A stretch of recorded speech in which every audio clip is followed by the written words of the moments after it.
Jeffrey Dahmer was finally caught in 1991 after one of his would-be victims escaped and alerted police.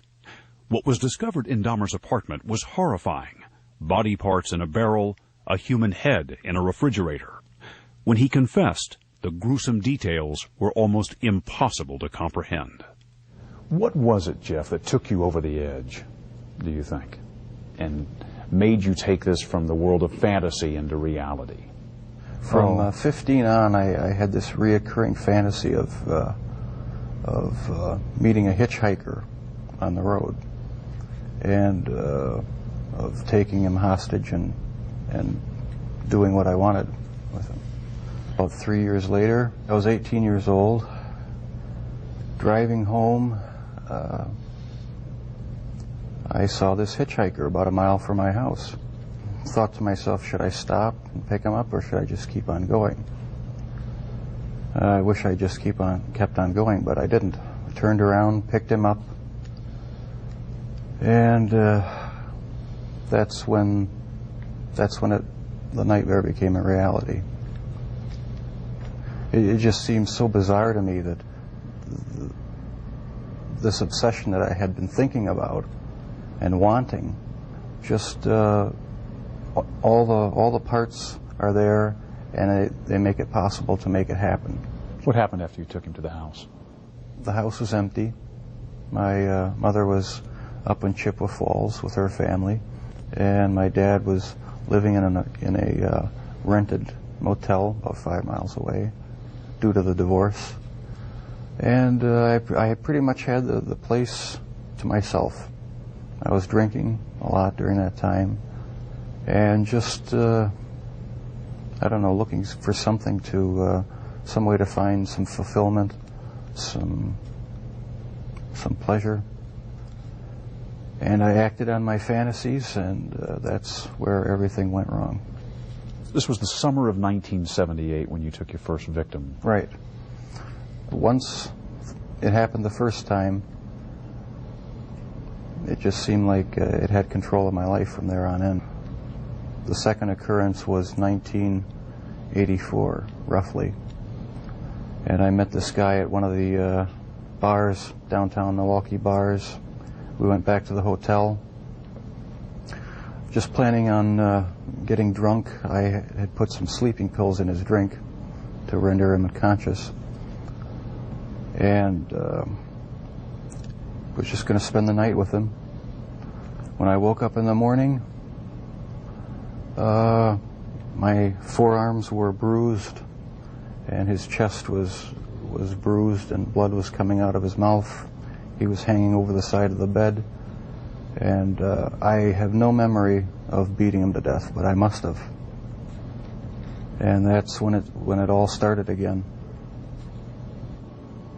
And once it started again, you found it impossible to stop. Right. That's when the obsession went into full swing.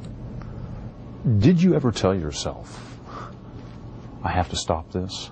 I must stop doing this? Yes. When it was going on?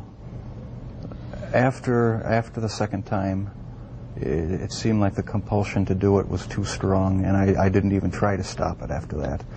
But before the second time, things had been building up gradually, going to bookstores, going to the bars, the gay bars, bath clubs. When that wasn't enough, buying sleeping pills and using it on various guys in the bath clubs. It just escalated slowly but surely. And after the second time, which was not planned, it was out of control. It felt like it was out of control. Where did sex enter in to the killings, Jeff? It was a big part of it. My only objective was to find the best-looking guy that I could. Their sexual preference didn't matter to me. Did their race matter to you? No, their race didn't matter to me. The first two young men were white. The third young man was American Indian. The fourth and fifth were Hispanic. So no, race had nothing to do with it. It was just their looks. Was there something sexual in the dismemberment of the bodies for you? As time went on, yes, I did get there was a sexual part to that. I started saving the skeletons and preserving other parts, and one thing led to another. It took more and more deviant type behaviors to satisfy my urges, and so it just spiraled out of control. Why the cannibalism? It made me feel like they were a permanent part of me. Besides the just mere curiosity of what it would be like, it made them feel that they were a part of me, and it gave me a sexual satisfaction to do that.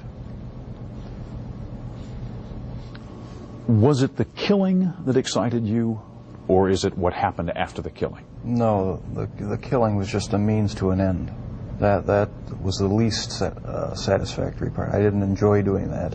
That's why I tried to create living zombies with muriatic acid and the drill, but it never worked. No, the killing wasn't the objective. I just wanted to have the person under my complete control, not having to consider their wishes, being able to keep them there as long as I wanted.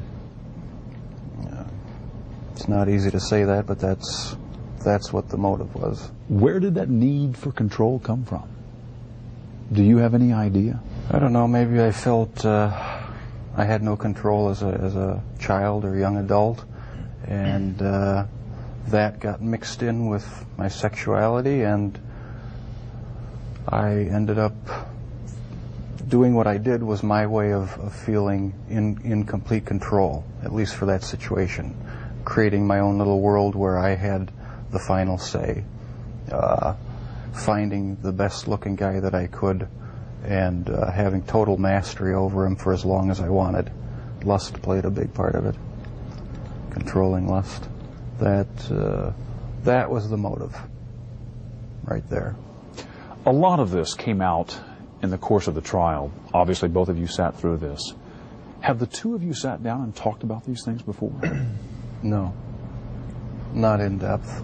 This is the first time you're talking about these things with I've talked your about dad it here. at great length with psychiatrists, court-appointed psychiatrists, psychologists, but not with my family.